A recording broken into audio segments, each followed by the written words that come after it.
नमस्कार, मैं बालकृष्ण मुले एक बार फिर हाजिर हूँ शहर के गलियारों में चल रही ताजा तरीन चर्चाओं के साथ। आइए सबसे पहले बात करते हैं प्रमोद भाई की। शहर कांग्रेस अध्यक्ष प्रमोद टंडन जितने इन दिनों सक्रिय हैं उतने कभी नहीं रहे। टंडन पूरी ईमानदारी से बदलाव यात्रा निकाल रहे हैं और जहां जहां मौका मिलता है वहां अपने विरोधी पार्टी के नेताओं पर बरसने से भी नहीं चूकते। इतना बोलते हैं कि आसपास बैठे कांग्रेसियों के मन में क्षोभ छा जाता है। लेकिन अब टंडन चुनाव लड़ने से इनकार कर रहे हैं, जबकि शहर के गलियारों में इसे इनकार को इकरार समझा जा रहा है। कहा जा रहा है कि इस नहीं का मतलब कहीं हाँ तो नहीं। राजनीति में ये तो तय है कि कोई भी नेता बगैर लक्ष्य के दौड़ नहीं लगाता। यहाँ हर कार्यकर्ता का एक लक्ष्य निर्धारित होता है और वो उसे पाने के लिए दिन दुगनी रात चौगुनी मेहनत करता नजर आता है। साल चुनावी है और कोई नेता बगैर उससे पूछे ये कहने लग जाए कि मैं चुनाव नहीं लड़ूंगा तो बात कुछ अजीब सी हो जाती है। ऐसे में कहीं कहीं बात की चर्चा होना लाजमी है। शहर कांग्रेस अध्यक्ष ने सभी विधानसभाओं में परिवर्तन यात्रा निकालने का अभियान छेड़े रखा है, लेकिन उन्होंने चुनाव नहीं लड़ने के बाद केवल 4 नंबर के गलियारों में ही क्यों की, इसकी खासी चर्चा की जा रही है। बदलाव यात्रा जैसे ही विधानसभा क्षेत्र क्रमांक 4 में पहुंची तो उन्हें ये कहने की जरूरत क्या पड़ी कि वो चुनाव नहीं लड़ेंगे, बल्कि उस उम्मीदवार के लिए काम करते रहेंगे जिसे पार्टी टिकट देगी। अब जब से टंडन ने अपने मुख से चुनाव ना लड़ने की बात कही है, लोग इस पर बहस करने लगे हैं। कांग्रेसी गलियारों में तो यही कहा जा रहा है कि नेता की ना में ही उसकी हाँ छुपी होती है। ऐसा नहीं होता तो टंडन चुनाव लड़ने या ना लड़ने की बात यहाँ क्यों करते। अब राजनीति के जानकार ये भी बताते हैं कि टंडन 4 नंबर से चुनाव लड़ने का मन सालों से बना रहे हैं, लेकिन उन्हें ऐसा कोई मौका ही नहीं मिल रहा है कि वो अपने दिल की बात लोगों को बता सके। शायद इसीलिए वो अब की बार ना कहने का नायाब तरीका निकाल लाए हैं। उन्हें पता है मैं ना कहूंगा तो हाँ की चर्चा होना तय है। कांग्रेस को ये बात अच्छे से पता है कि वो लाख कोशिशों के बाद भी कम से कम 2 और 4 नंबर विधानसभा में कोई चमत्कार नहीं कर सकती, लेकिन पार्टी की मजबूरी है कि उसे यहीं चिल्लाने से मीडिया पब्लिसिटी मिलती है। 2 के बाद कांग्रेस 4 के बाजार भी घुमाई, लेकिन इलाके के गलियारों में इसका कोई असर नहीं हुआ। अब दोनों ही विधानसभाओं में एक ही चर्चा, कांग्रेस कब आई और कब गई किसी को कुछ पता नहीं, लेकिन सुर्खी ऐसी चली गई कांग्रेस को मजा आ गया।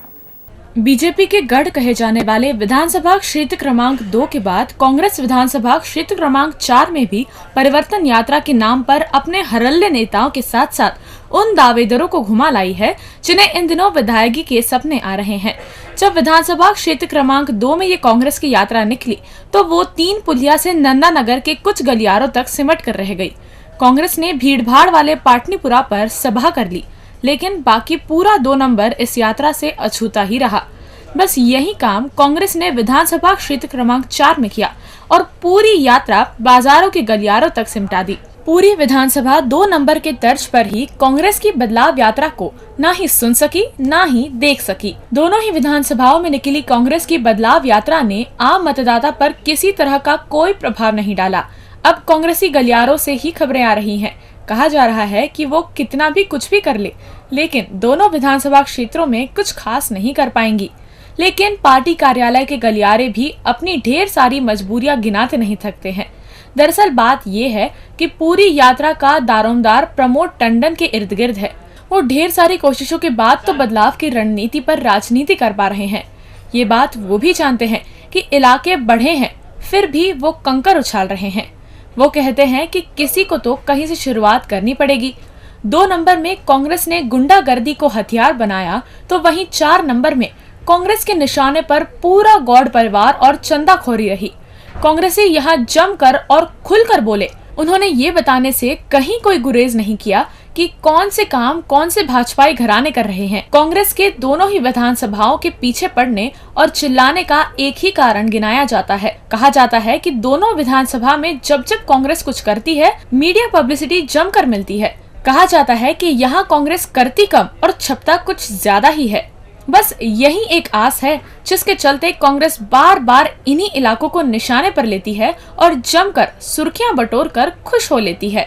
कांग्रेसी नेता इन दिनों विधानसभा चुनाव की तैयारियों में अब अपने बूते पर जुट गए हैं। वो अपने नेताओं को मुद्दे सुलझाने में भी पीछे नहीं है।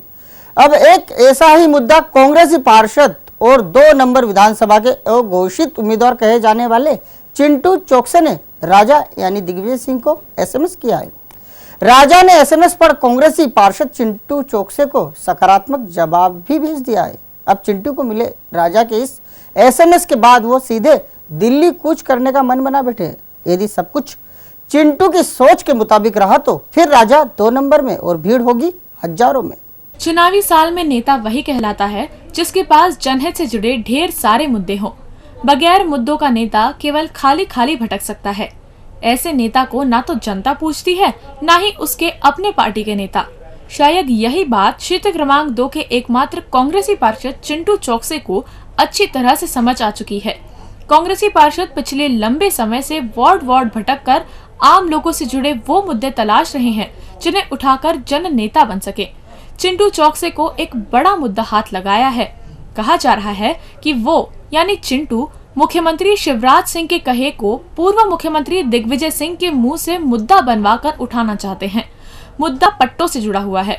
कहा जा रहा है कि मुद्दे को चुनाव के वक्त उठाकर 5000 परिवारों को फायदा पहुंचाया जा सकता है। चिंटू इस मुद्दे को सही समय पर उछालना चाहते हैं, वो भी राजा दिग्विजय सिंह के मुख से, जिससे मामले को हाइट मिल सके। चिंटू ने राजा दिग्विजय के मोबाइल पर एसएमएस कर पूरे मुद्दे की इबारत लिख दी है।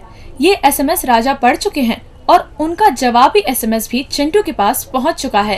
राजा का सकारात्मक जवाब आते ही अब चिंटू राजा के दरबार में कूच करने की तैयारी में है। यदि सब कुछ चिंटू की सोच के मुताबिक हुआ तो अब जल्द ही यानी इसी 16 जून को राजा फिर 2 नंबर के गलियारों में दिखाई पड़ सकते हैं। अभी तक राजा को 5000 परिवारों का आंकड़ा एसएमएस के माध्यम से बताया जा चुका है। ये भी कहा गया है कि सब कांग्रेस के साथ आने को राजी हैं, बस उन्हें मुख्यमंत्री शिवराज की घोषणा के मुताबिक पट्टे मिल जाएं और उनके 30 साल पहले बने आशियाने उनके अपने हो जाएं।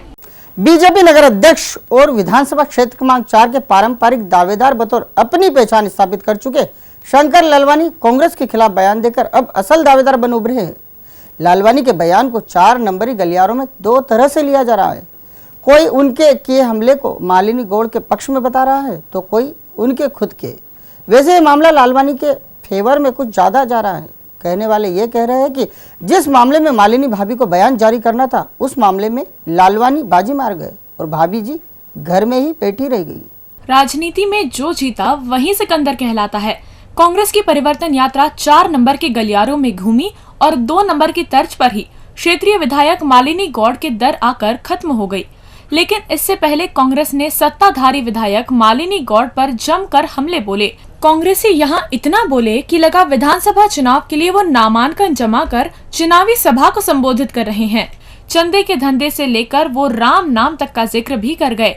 कांग्रेसी हमले तो भाभी पर ही कर रहे थे, लेकिन नाम का जिक्र न करते हुए। कांग्रेसियों की जुबान पर भाभी का नाम नहीं आया, इसीलिए भाभी चुप ही रही। लेकिन इस विधानसभा क्षेत्र के असल दावेदार शंकर भैया के बयानी तीर निकल पड़े। भैया ने कांग्रेसी सभा पर बयान जारी कर दिया।